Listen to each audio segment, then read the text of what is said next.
So when we step over the finish line, we are exiting a time-bound world, as I understand what Judith is saying there, that the Mayans say time will cease to exist. So if we get over the finish line, we've stepped out of this violence into a space that is timeless. Well, you start to get a little bit ethereal when you start saying that time will cease to exist. As long as we have a job to go to, as long as there are those demands that are made on us from a physical standpoint, there will be man-invented time.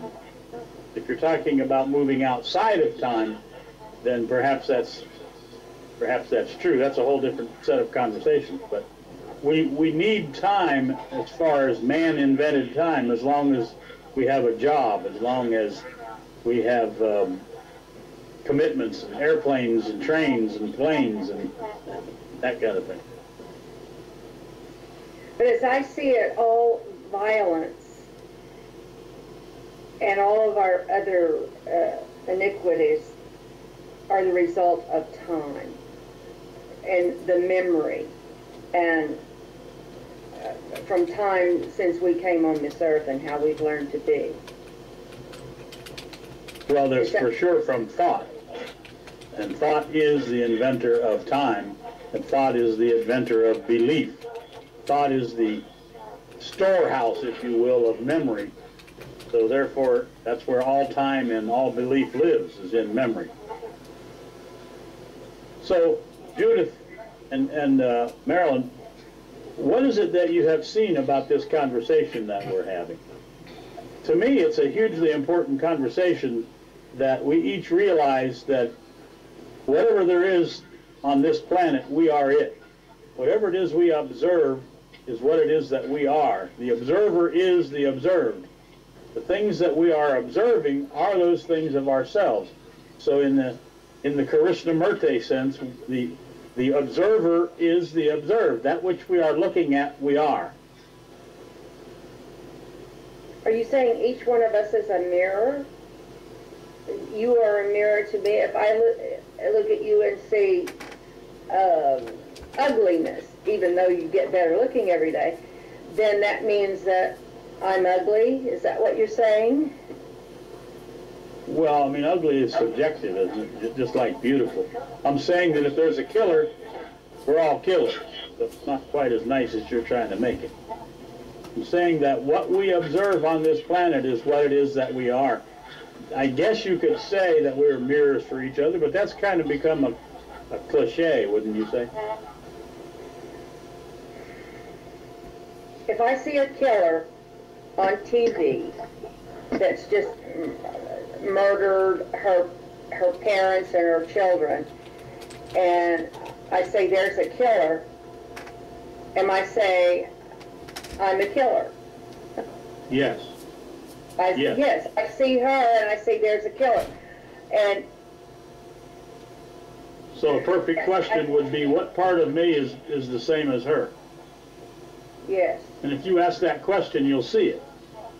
Because have you yelled at someone that's in your life? Have you yelled at your child at some particular time, or your grandchildren, or perhaps at me, or at somebody in your life? Have you yelled at them, or screamed, or been angry, or perhaps yes. wished they were dead, or all of those things? Yes. All of the people. Yeah, okay, all of those things is true. So all of the people who have killed someone, before they did that, they yelled at them, and they were angry at them, and they wished they were dead. They just followed through with their thought. Even in that silly thing called the Bible, it reads, "As a man thinketh, so he is."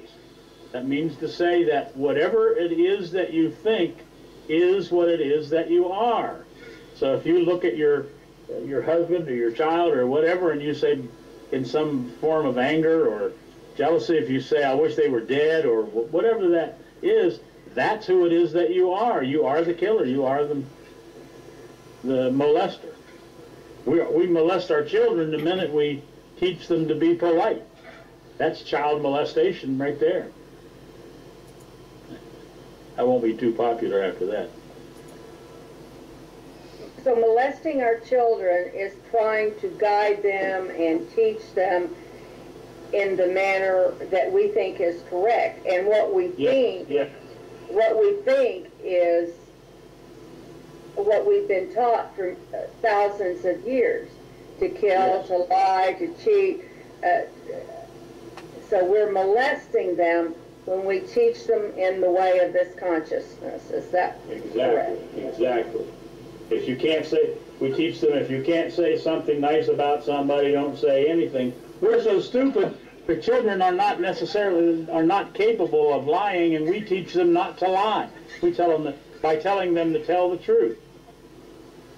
That which we have been trained to be is insane, and that which our parents were trained to be is insane.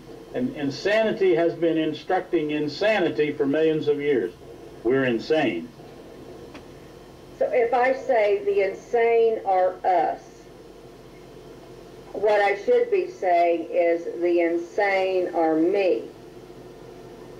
Well, either one is okay. So me is us, and us is me. Doesn't feel so good, does it?